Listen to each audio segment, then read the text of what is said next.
கர்த்தர் நல்லவர், அவர் கிருபை என்றும் உள்ளது. கர்த்தர் கொடான கொடி சோத்திரம், உங்களுக்கும் கொடான கொடி சோத்திரம். கர்த்தர் தினத்திலும் கர்த்தருடைய வார்த்தை பேச அடியனுக்கு கிருபை சேர்க்க சோத்திரம். கர்த்தருடைய வார்த்தையை தியானிக்க அடியனுக்கு கிருபை செய்த கர்த்தருடைய வார்த்தையை தியானிப்போம். இந்த தினத்தில் கர்த்தர் நல்லவர். ஹல்லேலூயா, அவருக்கு மகிமை உண்டாவதாக. ஹல்லேலூயா. இந்த தினத்தில் பக்தி அவபக்தி ரெண்டு இருக்குங்க. அவபக்தியாக இருக்கிறவங்க பொதுவாக பைபிளில் விசுவாசி அவிசுவாசி சொல்கிறோம். பக்தி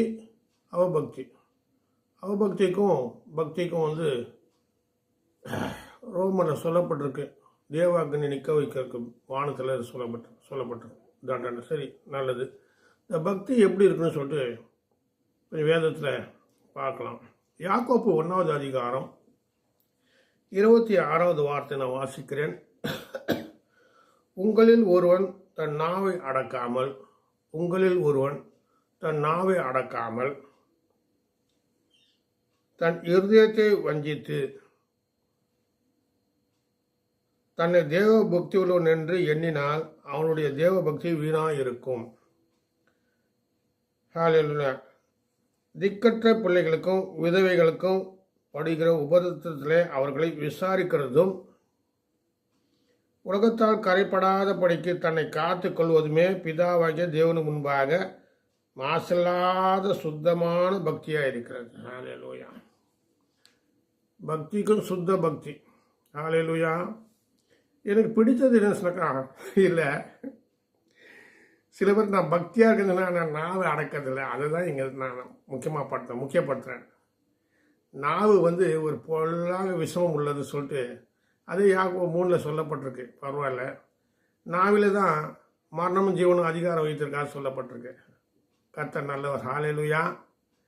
இப்போ என்ன சொன்னாக்கா, ஒருவன் தன் நாவை அடக்காமல் தன் இருதயத்தை வஞ்சித்து. அப்போ நாவை அடக்காதவன் தன்னுடைய இருதயத்தை வஞ்சிக்கிறான். அடுத்து தன்னை தேவ பக்தியுடன் என்று எண்ணினால் அவனுடைய தேவ பக்தி வீணாயிருக்கும்.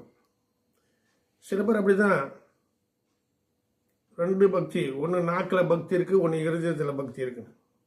நாக்கில் பக்தி இருக்கிறவங்க நம்பவே கூடாது, இருதயத்தில் பக்தியாக இருக்குங்க. ஹல்லேலூயா. சில பேர் பாருங்க, அருமையான பாட்டு பாடுவாங்க, தேவனை மகிமைப்படுத்துவாங்க, வசனம் அருமையாக பேசுவாங்க. ஆனால் அவன் இருதயம் பக்தியாக இருக்காது, பொருளாசை கொண்டு இருக்கும், பல ஆசைகள் இருந்துன்னு இருக்கும் உள்ள. ஹல்லேலூயா. ஆனால் வெளியே தோற்றத்துக்கு பக்திமானா இருக்கலாம், உள்ளான இருதயத்தில் பக்தி இருக்காது. அது என்ன சொன்னாக்கா, நாவை அடக்காமல். நான் பக்திமான்னு சொன்னாக்கா முதல்ல நாக்கு அடக்கணும். நீ நாக்கு அடக்க தெரியும். உங்களில் ஒருவன் தன் நாவை அடக்காமல். எப்படி நாக்கு அடக்கிறது? நீதிமொழிகள் இருக்கு. ஹல்லேலூயா. நாக்கு அடக்கத்தை பற்றி இருக்கு. சரி, இருக்கட்டும். தன் இருதயத்தை வஞ்சித்து, ரெண்டாவது நாக்கு அடக்காத போனால் இருதயம் வஞ்சிக்கப்படுது. தன்னை தேவ பக்திகள் என்று எண்ணினால் அவனுடைய தேவ பக்தி வீணாக இருக்கும் சொல்றாரு. 1 யாக்கோப்பு 1:26. 27 என்ன சொல்றாரு? அந்த பக்தி எப்படி இருக்குன்னு சொல்றாரு. திக்கற்ற பிள்ளைகளுக்கும் விதவைகளுக்கும் படுகிற உபத்திரத்திலே அவர்களை விசாரிக்கிறதும் உலகத்தால் கரைப்படாதபடிக்கு தன்னை காத்து கொள்வதுமே பிதாவாகிய தேவனுக்கு முன்பாக மாசில்லாத சுத்தமான பக்தியாக இருக்கிறது. மாசில்லாத சுத்தமான பக்தி ஒன்று இருக்குது. அப்போ மாசில்லாத பக்தி சொன்னால், நான் கூட இந்துவில் இருக்கிறது திருநூறு பூச்சின்னு உதிராட்ச கொட்டை மாட்டின்னு இருப்பேன், எல்லாம் செய்வேன், திருநூறுலாம் அடிச்சிக்கின்னு. அப்போது இந்த வெளி வேஷம் உள்ள படாத பாடு, பிரச்சனை மேலே பிரச்சனை இருக்கும்.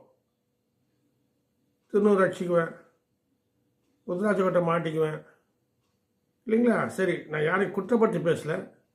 அப்போது பிதாவாகி தேவனுக்கு முன்பாக மாசில்லாத பக்தி. அப்போது நம்ம பக்தி எப்படி இருக்கணும்? தேவனுக்கு முன்பாக மாசு இல்லாமல் இருக்கணும், மனுஷனுக்கு முன்பாக தேவ பக்தி மாசு இல்லாமல் இருக்கணும். ஹல்லேலூயா. எனக்கு ரொம்ப பிடிச்சது, சில பேர் நான் தேவனை வச்சு பக்தியாக இருக்கேன் சொல்ல முடியுமா? தண்ணியே அடக்க முடியல, நாவை அடக்க முடியல. மதுலேர்ந்த பட்டணம் போல இருக்காங்க. ஹalleluya. நாக்கு எரிச்சிடும், நெருப்பு. ஹalleluya.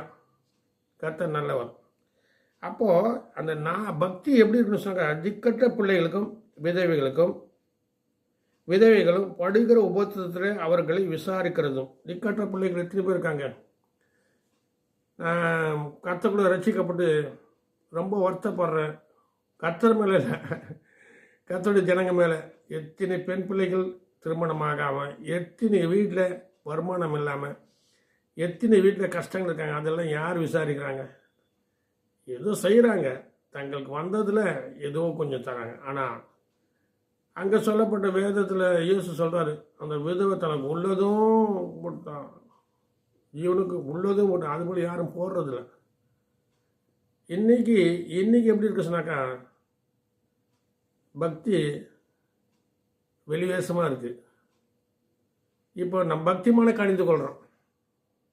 சரி, நல்லது. அப்போ சுத்தமான பக்தியாக இருக்கிறது. ஹalleluya. ரெண்டாவது என்ன சொன்னாக்கா,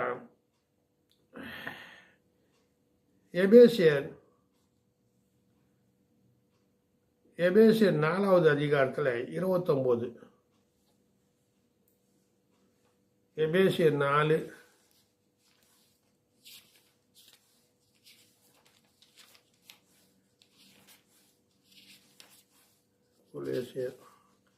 எபேசியர் 4வது அதிகாரத்தில் 29வது வார்த்தை நான் வாசிக்கிறேன்.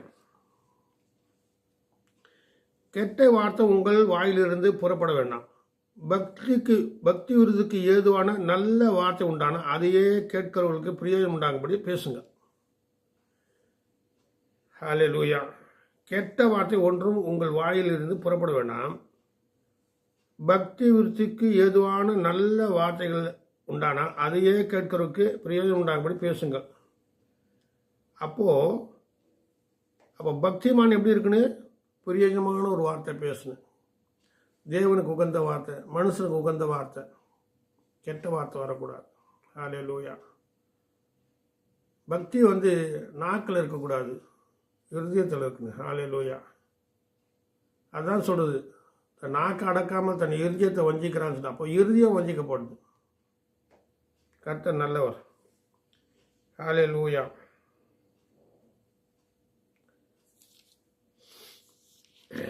ஒன்று பேதுரு 4:18. 1 பேதுரு 4:18 ஒரு வார்த்தை.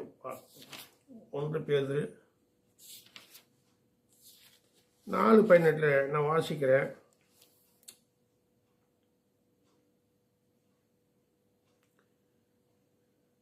நீதிமானே ரட்சிக்கப்படுவது அரிதானால் பக்தி இல்லாதவனும் பாவியும் எங்கே நிற்பான். ஆகையால் தேவனுடைய சித்தத்தின்படி பாடு அனுபவிக்க நன்மை செய்கிறவர்களாய் தங்கள் ஆத்மாக்களை உண்மையுள்ள சிருஷ்டிகர்த்தராகிய அவருக்கு ஒப்பு கொடுக்கடவார்கள். அப்போ பக்தி உள்ள ஒப்பு கொடுக்கணும். பக்தி சொன்னால் தேவனுக்கு ஒப்பு கொடுக்கணும். ஹalleluya. சுந்தரையா அவர்கிட்ட சில ரகசியங்கள் நான் கற்றுக்கினேன். ஏசிய ஃபோன்ற சுந்தரையா கிட்ட நான் இருந்தேன். சில காலம்தான் இருந்தேன். அவர் மரணத்துக்கு முன்னே நான் அவர்கிட்ட இருந்தேன். சில நல்ல காரியங்கள்லாம் செய்தார். அவர் அடிக்கடிக்கு யாருக்கிட்டையும் பணம் கேட்கவே மாட்டார். யாரோ பணம் கேட்டால் என்ன சொல்லுவார், போய் உட்காரியா, தேவன் கொடுத்தா கொடுக்குறேன், இயேசு கொடுப்பாரு. அதே போல் உட்காந்துக்கு காணிக்கு கூப்பிட்டு இருந்தாப்பா, இயேசு கொடுத்தா சார் கொடுத்துருவாங்க. அந்த கொடுக்குற குணம் இருக்குது, கேட்குற குணம் கிடையாது. அவர் அந்த சபையை நடத்தும் போது நானே ஆச்சரியப்பட்டேன். 11,000 ரூபாய் வாடகை கொடுக்க முடியாது. அது பெரிய போராட்டம். இப்போ என்ன சொன்னாக்கா, எனக்கு ₹1 கோடி வேணும், 5 கோடி வேணும், சபைக்கு 10 கோடி வேணும், 100 கோடி வேணும். வாய் திறந்து கேட்குறாங்க. பணம் யார்கிட்ட வச்சுக்கணுங்க? ஏழைங்க பணம் தான். ஹalleluya. சரி, சங்கீதம் 10 ஏழை கர்த்தருக்கு ஒப்புவிக்கிறான்னு சொல்லிட்டு, ஏழையானவன் கர்த்தருக்கு ஒப்புவிக்கிறான். நான் பணக்காரன் குறை சொல்ல, படித்தவனும் குறை சொல்ல, தேவனுடைய பாதையில் வாங்க சொல்கிறேன். தேவனுக்காக தாழ்த்துங்க.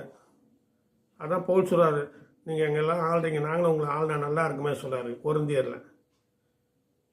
நாங்கள் தரித்திரா இருந்து நாங்கள் ஆசீர்வதிக்கிறோம் சொல்கிறேன். நீங்கள் எங்கே ஆசீர்வதிக்கிறீங்க சொல்லுங்கள்? தரித்திர ஆசீர்வதிக்கிறீங்களா? ஆசீர்வதிக்கிறதுல. ஆசீர்வாதம் எப்படி? நாக்கால தான் ஆசீர்வாதமே வருது. வார்த்தை தான் உண்டாக்கினார் தேவன். வார்த்தையால் எல்லாத்தையும் உண்டாக்க, வார்த்தையால் சொல்லும்போது அது ஆசீர்வாதம் உண்டாக்கும். ஹல்லேலூயா. அடுத்தது பார்ப்போம். ஜீசஸ். எலியாவுடைய பக்தி 1 ராஜாக்கள் 19 அதிகாரம் 10-14. எலியாவுக்கு பக்திமான் தான் எலியா. ஆனால் சில இக்கட்டுகள் அவனுக்கு உபத்திரம் வரும்போது அவன் பக்தி அவனுக்கு புரியல. அவன் ஆண்டவர் பார்த்து சொல்கிறான், ஆண்டவரை நான் ஒருவன் தான் இருக்கேன் பக்திமான், எல்லாரையும் அவன் இது பண்ணுறேன். அப்போ ஆண்டவர் சொல்கிறார், இல்லைப்பா நான் 7000 பேரை வச்சுருக்கேன்னு சொல்கிறார். தன்னை ஒப்பு கொடுக்க தான் பக்தி. தேவனுக்கு ஒப்பு கொடுக்க தான் பக்தி. ஹல்லேலூயா, ஸ்தோத்திரம். சங்கீதம் 4:3 சொல்லப்பட்டு, சங்கீதம் 4:3 பார்த்தாக்கா ஜீசஸ். சங்கீதம் 4:3 என்ன சொல்லப்பட்டிருக்கு? பக்தியுடைய கர்த்தர் தமக்காக தெரிந்து கொண்டார் என்று அறியுங்கள். நான் கர்த்தனுக்கு கூப்பிட்டு அவர் கேட்பார். நீங்கள் கோபம் கொண்டாலும் பாவம் செய்ய உங்கள் படுக்கைகளை உங்கள் இருதயங்களை பேசிக்கொண்டு அமர்ந்திருங்கள். ஹல்லேலூயா. அதனால் இங்கே நான் 4வது வார்த்தை முக்கியப்படுத்துகிறேன். பக்தியுடைய கர்த்தர் தமக்காக தெரிந்து கொண்டார் என்று அறியுங்கள். ஹல்லேலூயா. நமக்காக தெரிந்து கொள்ள கர்த்தர் தமக்காக தெரிந்து கொண்டார். ஹல்லேலூயா, ஜீசஸ். யாக்கோபு 3வது அதிகாரத்தில் மறுபடியும் சில காரியம் பார்க்கலாம். யாக்கோபு 3வது அதிகாரம் 3வது அதிகாரத்தில் 3வது வார்த்தை வாசிக்கிறேன். பாருங்கள், குதிரைகள் நமக்கு கீழ்ப்படுகிறதுக்கு அவைகளின் வாய்களில் கடிவாளம் போட்டு அவைகளை முழு சரித்திரம் திருப்பி நடத்துகிறோம். கப்பல்களை பாருங்கள், அவைகள் மகா பெரியவர்களாக இருந்தும் காற்றுகளால் அடிபட்டாலும் அவைகளை நடத்துகிற பெரும்பாலும் யோசிக்கும் இடத்துக்கு எதுவாக அவ்விடத்துக்கு நேராக மிகவும் சிறிதான சுக்கான திருப்பணும். அப்படியானால் நாவானதும் சிறிய அவமாக இருந்து பெருமை உள்ளவைகளை பேசும். பாருங்கள், சிறிய நெருப்பு எவ்வளோ பெரிய காட்டை கொளுத்துகிறதோ நாவும் நெருப்பு தான். அது அநீதி நிறைந்த உலகம். பாருங்கள், நாவானதும் சிறிய அவயங்களாக இருந்து பெருமை உள்ள. 6வது வார்த்தை, நாவும் நெருப்பு தான், அது அநீதி நிறைந்த உலகம். நம்முடைய அவயங்களில் நாவானது முழு சரீரத்தையும் கரைப்படுத்தி ஆயுள் சக்கரத்தையும் கொளுத்து விடுகிறோம். நரக அக்னியினால் கொளுத்தப்படுவதாயும் இருக்கிறது. அதனால் நாவை அடக்காத ஒரு மனுஷன், நாவை அடக்க ஒரு மனுஷனால் கூடாது. அது அடங்காத பொல்லாப்புள்ளதும் சாவுக்கு விஷம் நிறைந்தமாக இருக்கிறது. அதனால் நாக்கு அடக்கணும். ஹல்லேலூயா. ஓரந்தரசகராதம். பக்தி நாக்கு அடக்காத பக்தி, அது பக்தி கிடையாது. பக்தியை பற்றி சொல்லு. இதை விசாரிக்கணும், விதவைகளை திக்கட்டங்களை விசாரிக்கணும், அதுதான் பக்தி. சரி, கர்த்தர் நல்லவர். ஹல்லேலூயா. ஓசியா 10:50. ஓசியா தீர்க்கதரிசனத்தில் சில வார்த்தைகளை பார்க்கலாம். 10:53.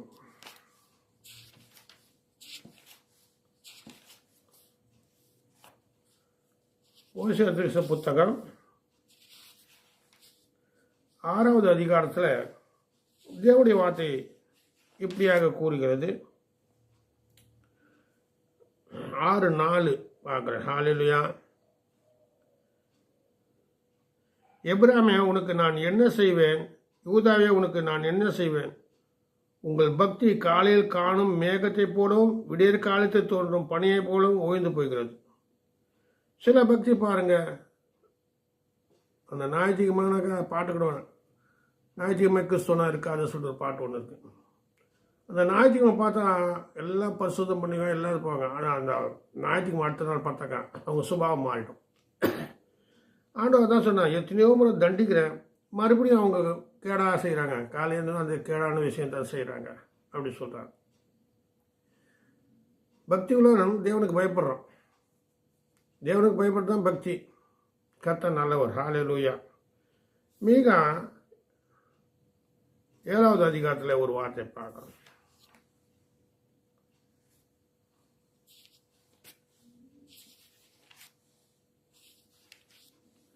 மீகா 7வது அதிகாரத்தை 2-3 வாசிக்கிறேன்.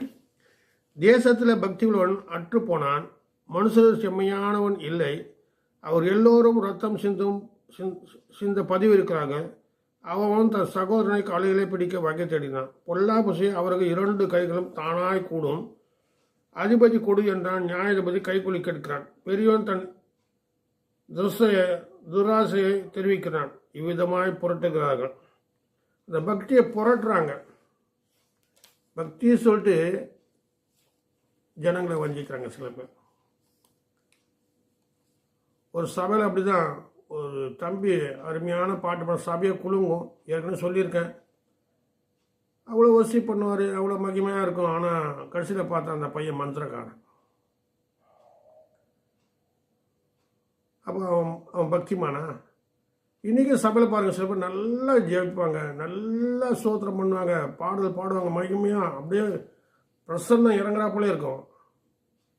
அது உண்மையான பக்தி இருக்காது.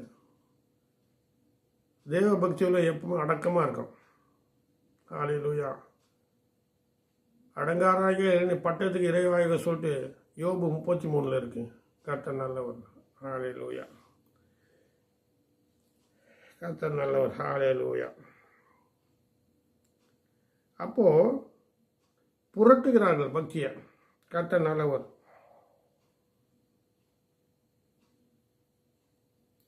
யோபு 15வது அதிகாரம்.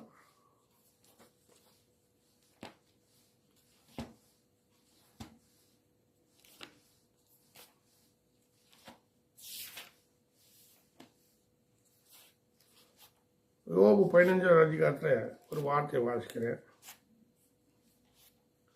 யோபு 15ல் 2, 3, 4, 5 வார்த்தைகளை வாசிக்கிறேன் பாருங்கள். பிரயோஜனமில்லாத வார்த்தைகளாலும் உபயோகமில்லாத வசனங்களாலும் தர்க்கிக்கலாமோ? பிரயோஜனமில்லாத வார்த்தை பாருங்கள். பிரயோஜனமில்லாத வார்த்தைகளாலும் உபயோகமில்லாத வசனங்களாலும் தர்க்கிக்கலாமோ? நீர் பயபக்தியை வீண் என்று சொல்லி தேவனு முன்பாக ஜபதானத்தை குறைக்க பண்ணுது. சில பேர் சொல்லுங்க, என்ன தண்ணி பக்தியாக இருக்க, என்ன ஜபம் பண்ணினா நடக்குது அப்படி சொல்லி அந்த பக்தியை குறைப்பாங்க. அவபக்தியை கொண்டு வந்தான். விசுவாசம் அவிசுவாசம் தள்ளுவோம். அப்போது அந்த யோபு 15ல் 4வது, நீர் பயபக்தி வீண் என்று சொல்லி தேவனுக்கு முன்பாக ஜபதானத்தை குறைக்க பண்ணுகிறேன். உம்முடைய வாய் உம்முடைய அக்கிரமை சொல்லி காட்டுகிறது. நீர் தந்திரமுள்ள நாவை தெரிந்து கொண்டீர். பற்றிய தந்திரமுள்ள நாவு இருக்குது. சில பக்தியில் கூட ஒரு தந்திரமுள்ள நாவு இருக்குது. என்ன பண்ணுறதுங்க? சில கர்த்தரை நம்பி வந்தாங்க. கர்த்தர் அதான் சொன்னார் மத்திய 23, நீங்கள் கடல் மார்க்கமாக போய் உங்களுடைய ஒரு மனுஷனை ரசிக்கிறீங்க, அவனை கொண்டு வந்து நரகத்தில் பிள்ளை ஆக்கிறீங்க சொல்கிறாங்க. அவன் ஒருத்தர் கர்த்தரை ஏற்றுக்கொண்டா அவனுக்கு சகல உதவியும் செய்யணும் இல்லையா? உங்களுக்கு கர்த்தர் செய்தால் கூட மற்றவங்க செய்யணும். என்னை பார்த்தா கூட கிண்டல் பண்ணுவாங்க, இவருக்கு வேறு வேலையே இல்லை போல இருக்கு, குடு சொல்கிறார். ஏன் உயிரை கொடுத்தாரு கர்த்தர், நீ கொடுக்க நீ உயிரை கொடுக்க போகிற, கர்த்தருடைய காசு கொடுக்க போகிற. அவன் அதான் தாவீது, கர்த்தா உங்களோட கரத்தில் வாங்கி உமக்கே கொடுத்தோன்னு சொன்னான். பாவிகள் கடன் கொடுக்குறான், நீ கொடுப்பியா? கேட்கணும், கொடு சொல்கிறது, கொடுக்குறீங்களா? சொத்து சேர்க்குறீங்க. ஐயா, நமக்கு அந்த வேலையே வேணாங்க. பணம் ஒன்று நியாயத்து இருக்கும். சரி, கர்த்தர் நல்லவர். ஹல்லேலூயா. அப்போது நானல்ல, உம்முடைய வாயை உண்மை குற்றவாளி என்று தீர்க்கிறது, உம்முடைய உதடுகள் உமக்கு விரோதமாக சாட்சி இருக்கிறது. உன்னுடைய பக்தியமான இல்லையேசுன்னு வாயை சொல்லி காட்டிடும். அப்போ சொன்னாங்கல்ல, பேதுரு பார்த்து சொன்னாங்க, நீ கூட இயேசு கிறிஸ்து இருந்தா போல இருக்க, அது அடையாளம் காட்டுது. ஹல்லேலூயா. கர்த்தர் நல்லவர். சோத்திரமா. அப்போ என்ன சொல்கிறது, சில பேர் பக்தி வேஷமாக தெரியுறாங்க. அப்போ சங்கீதம் 31:6 மனுஷன் வேஷமாகவே திரிகிறான்னு சொல்லிருக்கு. அப்போது இன்னொன்று யோபு 4:6 சொல்லப்பட்டிருக்கு. யோபு 4:6, 4வது அதிகாரம் 6வது வார்த்தை நான் வாசிக்கிறேன். உம்முடைய தேவபக்தி உம்முடைய உறுதியும் உம்முடைய வழிகளின் உத்தமமும் உம்முடைய நம்பிக்கையும் இருக்க வேண்டியதல்லவோ. சில பேர் தேவபக்தி வரும், பவுல் சொல்கிறாப்போ எங்கள் நம்பிக்கை அற்று போயிட்டு, பிழைப்போம் என்ற நம்பிக்கை இல்லை, தேவன் எங்களை ஆசீர்வாத நம்பிக்கை இல்லை, தேவன் எங்களை கைவிட்டாப்பட நம்பிக்கை இல்லை. தேவன் ஒரு நாள் கைவிட மாட்டார். பக்திமான தேவன் தெரிந்து கொண்டா சொன்னாக்கா 37 இருக்க நீதிமன் ஒருபோதும் கைவிடப்பட்டு காணலே சொல்கிறார். ஜீசஸ் கர்த்தர் நல்லவர். யோனா சொல்கிறாரு, யோனா பார்த்துக்க நீ எங்கே யாருன்னா நான் கடலையும் சமுத்திரத்தையும் வானத்தையும் உண்டாக்கின தேவனத்தை பக்தி உள்ளவனா இருக்கேன்னு சொல்கிறான். தைரியமாக சொல்கிறான் யோனா. கப்பல் சேதம் உண்டாகுது. அப்போ கேப்டன் வந்து கேட்குறான், நீ யார் எப்ரே என்ன பண்ணுற? நான் தேவனத்தை பக்தியாக இருக்கிறேன், பக்திமான்னு சொல்கிறான். அது நம்மளால் சொல்ல முடியுமா? அவன் சாட்சி விளங்குது, என்ன தூக்கி கடலில் போட்டு சொல்கிறான். அதாங்க பக்தி, ஒப்பு கொடுக்கறது பக்தி. ஸ்தேவான் ஒப்பு கொடுத்தான், எலியா ஒப்பு கொடுத்தான், எலிசா ஒப்பு, இது போல் அநேகர் ஒப்பு கொடுத்தாங்க. அதான் பக்தி. எஸ்ஐக்கல் ராஜா பக்தி, தாவி பக்திமான். குற்றங்களுக்கு பிடிக்காதீங்க. குற்றங்கள் வந்து ஒரு கயிறில் முடிச்சு போல, அந்த முடிச்சு அவுக்குன்னு எல்லா கயிற்றுல சில முடிச்சு விழுந்துடும். அந்த முடிச்சு நிதானம் அவுத்தி எடுக்குங்க. ஹல்லேலூயா. கர்த்தர் நல்லவர். இயேசுவின் ரத்தம் ஜெயம். யோவான் 9வது அதிகாரம்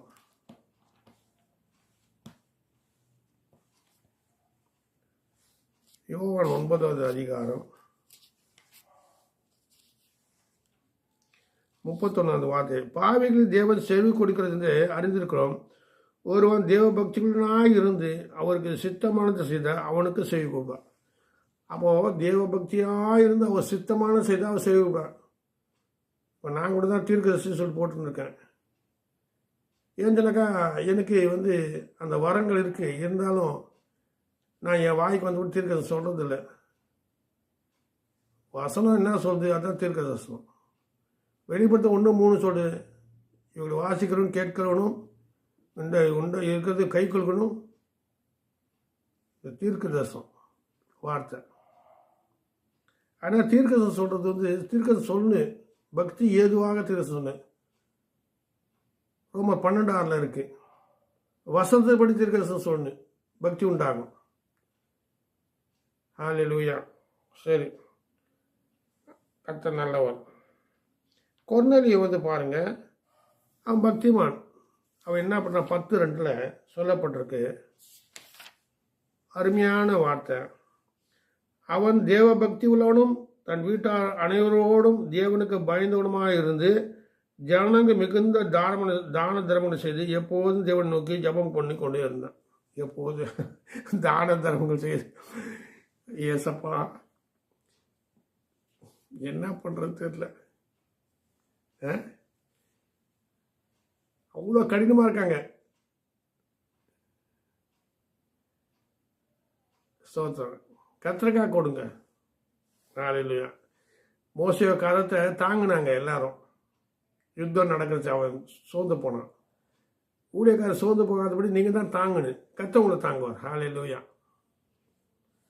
கத்த நல்லவர். ஹல்லேலூயா. அப்போது என்ன சொல்லப்பட்டிருந்தாங்க அங்கே? அவன் தேவ பக்தி உள்ளவனும் தன் வீட்டார் அனைவரும் கூட தேவனுக்கு பயந்தவனுமாக இருந்தான். ஜனங்களை மிகுந்த தானங்கள் செய்து எப்போதும் தேவன் நோக்கி ஜபம் கொண்டு அவன் பக்திமான். எவ்வளோ பெரிய மனுஷன் அவன். அவன் தேவன் நற்காரியங்க செய்ய, தர்மம், தான தர்மங்கள். ஏசப்பா ஆலயம் பாதியிலே நிற்குது. நான் நிறைய இடம் போனேன், 4 தூண் வச்சுருப்பாங்க, ஆலயம் கட்ட முடியாது. ஆனால் நீதிமன்றம் சொல்லுது, முறிந்த ஆவி யாரை கட்ட முடியும்? எத்தனை மனுஷனுடைய ஆவி முறிந்து போயிடுது. உங்கள் சரீரமே தேவனுடைய ஆலயம். ஒரு சரீரத்தை கெடுத்தால் தேவனை கெடுப்பா சொல்லுங்க. உங்ககிட்ட வரவங்களுக்கு வந்து அந்த சரீரத்தை கட்டுங்க, சரீரமாகி ஆலயத்தை கட்டுங்க. தேவன் உங்கள் ஆலயத்தை கட்டுவார். ஹல்லேலூயா. கர்த்தர் நல்லவர். ரோமர் 15:12 வாசிக்கிறேன். ரோமர் 15:12.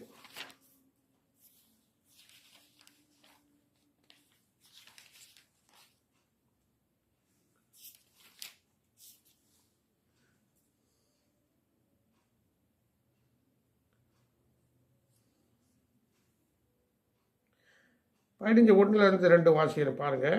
அன்றியும் பலமுள்ளவனாகிய நாம் நமக்கே பிரியமாக நடாமல் பலவீனருடைய பலவீனரை தாங்க வேண்டும். அன்றியும் பலமுள்ளவராகிய நாம் நமக்கே பிரியமாக நடாமல் பலவீனருடைய பலவீனங்களை தாங்க வேண்டும். நம்மில் ஒவ்வொருடைய பிறனுடைய பக்திக்கு ஏதுவான நன்மை உண்டாபடி அவனுக்கு பிரியமாக நடக்க கடவுள்.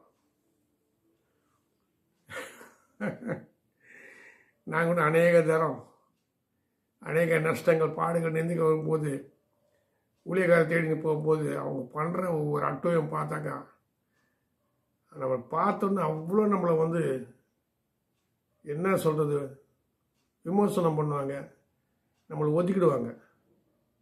அதுதான் ஏசாயா புத்தகத்தில் 29 அதிகாரத்தில் இருக்குது. ஒரு வார்த்தை நிமித்தம் சொல்லிட்டு புறக்கணிப்பாங்க நம்ம பார்த்தாங்க. சரி, கர்த்தர் நல்லவர். நம்மில் ஒவ்வொருவரும் பிறனுடைய பக்திக்கு ஏதுவான நன்மை உண்டாகும்படி அவனுக்கு பிரியமாக நடக்க கடவுள். உன் பக்தி மற்றவனுக்கு அது அவனுக்கு பிரயோஜனமாக இருக்கும். அப்போ எதுக்கு குரு சிஷியன்னு சொல்லிட்டு வச்சாங்க? குரு தான் சிஷியனுக்கு பக்தியை கற்றுக் கொடுக்குது. ஆண்டவர் சொன்னார், என்னை பின்பற்றி வர சொன்னார். ஹல்லேலூயா, கர்த்தர் நல்லவர். 1 கொரிந்தியரில் 14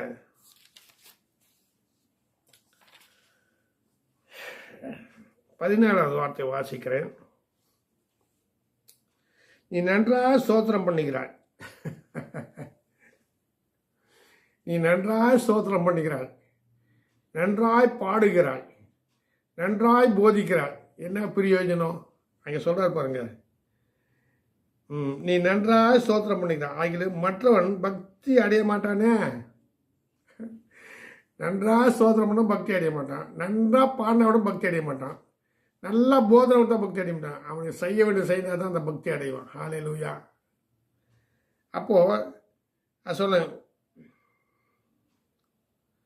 ஓலா சகராந்தா அப்படி இருந்தும் நான் சபையில் அந்நிய பாஷையிலே 10,000 வார்த்தைகளை பேசுகிறதாலும் மற்றவர்களை உணர்த்தும்படி என் கருத்தோடு 5 வார்த்தைகள் பேசுகிறது எனக்கு அதிக விருப்பமாக இருக்கு. 5 வார்த்தை பேச, நல்ல வார்த்தை பேசினா பக்திமா. ஹல்லேலூயா. அப்போது இங்கே சொல்லப்பட்டிருக்கு 3:4 தீர்க்கதரிசனம் சொல்லுகிறவன் எவனோ மனுஷனுக்கு பக்தி விருத்தியும் புத்தியும் ஆறுதல் உணர்த்தக்கதாக பேசுகிறான். அந்நிய பாஷை பேசுகிறான், தனக்கே பக்தி உண்டாக பேசுகிறான். தீர்க்கதரிசனம் சொல்லுகிறவனோ சபைக்கு பக்தி விருந்தாக பேசுகிறான். அப்போ 3 இடத்துல 3 பக்தி வருது பாருங்க. 1 அந்நிய பாஷை பேசுகிறவன் தனக்கு பக்தி விருத்தி உண்டாகணும். அப்போ நமக்கு பக்தி வருதுன்னா அந்நிய பாஷை பேசணும். ஸ்தோத்திரம். அடுத்தது அந்நிய பாஷை பேசுகிறவன் தனக்கே பக்தி உண்டாக பேசுகிறான். தீர்க்கதரிசனம் சொல்லுகிறவனோ சபைக்கு பக்தி விருத்தி உண்டாக பேசுகிறான்.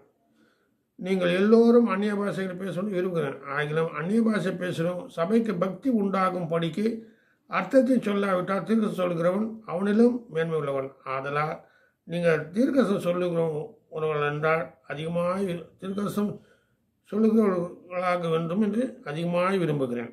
ஹல்லேலூயா. அதுக்காக நான் என்ன சொல்கிறேன்னாக்கா ஓராந்திரா சகராந்தபா பக்தி ஜீசஸ். இங்கே 1 தீமோத்தேயுல பவுல் எழுதுறாரு. 1 தீமோத்தேயு 288.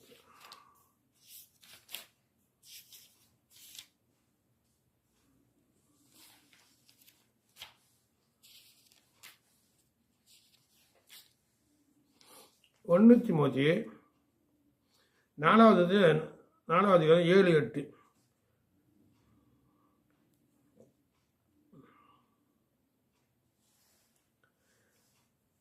சீர்கேடும் கிழவைகள் பேச்சுமாய் இருக்கிற கட்டுகளுக்கு விலகி தேவ பக்திக்கு ஏதுவான முயற்சி பண்ணு. சரீர முயற்சி அற்ப பிரயோஜனம் உள்ளது.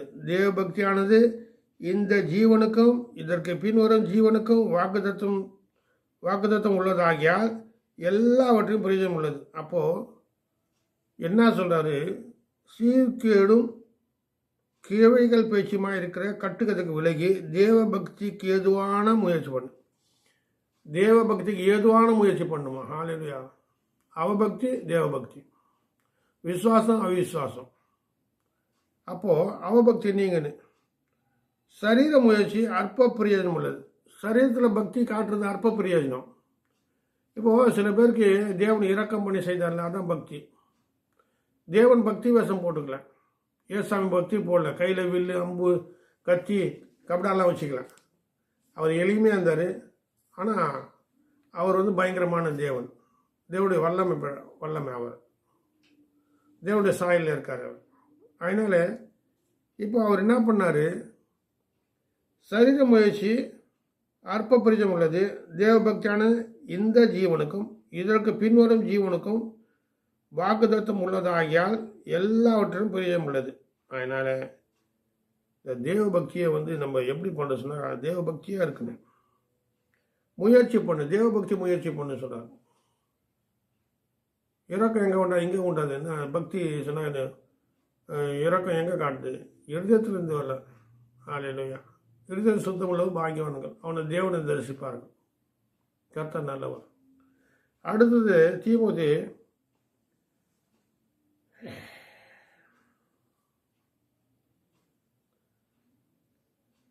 6வது அதிகாரம்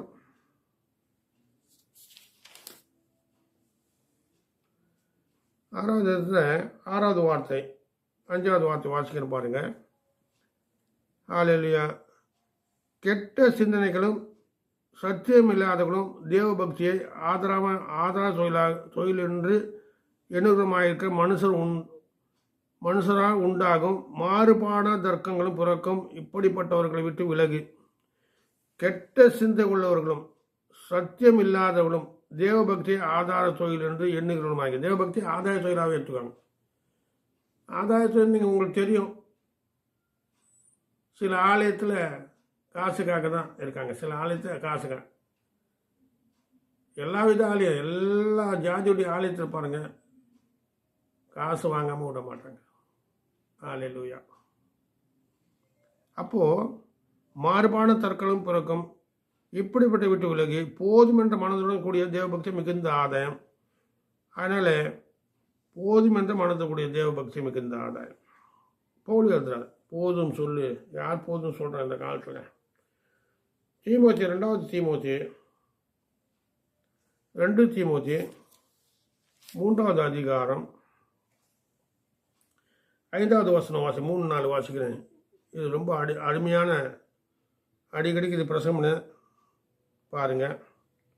3-4 2 தீமோத்தேயு 3வது அதிகாரம் 4-5. துரோகிகளையும் துணிகரம் உள்ளவர்களாயும் இருமாப்பு உள்ளவர்களாயும் தேவபிரியமில்லாமல் சுகபோகമായ பிரியராயும் தேவபக்தி வேஷத்தை தரித்து அதன் பலனை மறுதர்களாயும் இருப்பார்கள். எப்படிப்பட்டவுடன் நிறுத்தி விலகு. உன்னில் மேலும் கடைசி காலம் கொடிய காலங்கள் வரும் என்று அறிவாயாக. எப்படின்னு மனுஷர்கள் தற்பிரியரும் பணப்பிரியரும் வீம்புக்காரரும் அகழ்ந்த உள்ளவர்களாயும் தூசிக்கிறவர்களாயும் தாய் தக்கமானுக்கு கீழ்ப்படியாதவர்களாயும் நன்றி அறிந்தவர்களாயும் பரிசுத்தமில்லாதவர்களாயும் சுபாவ அன்பில்லாதவர்களாயும் இணங்காதவர்களாயும் அவதூறு செய்கிறவர்களாயும் இச்சை அடக்கமில்லாதும் கொடுமை உள்ளவர்களாயும் நல்லோரை பகைகளாயும், இல்லை எனக்கு பிடிச்சது நல்லோரை பகைகளாகவும் துரோகிகளாகவும் துணிக்கரமுள்ளவர்களாயும் இருமாப்புள்ளவர்களும் தேவ பிரியம் இல்லாமல் சுகபோகமாக தேவபக்தியின் வேஷத்தை தரித்து அதன் பலனை மறுதர்களாயும் இருப்பார்கள். இப்படிப்பட்டவர்கள் விட்டு விலகு. ஹல்லேலூயா. ஜீசஸ். ஹல்லேலூயா. ஸ்தோத்திரம். கர்த்தர் நல்லவர். ஜீசஸ். ஸ்தோத்திரம். கர்த்தர் நல்லவர். கர்த்தர் நல்லவர். ஹல்லேலூயா. கர்த்தர் நல்லவர். ஜீசஸ். கர்த்தர் நல்லவர்.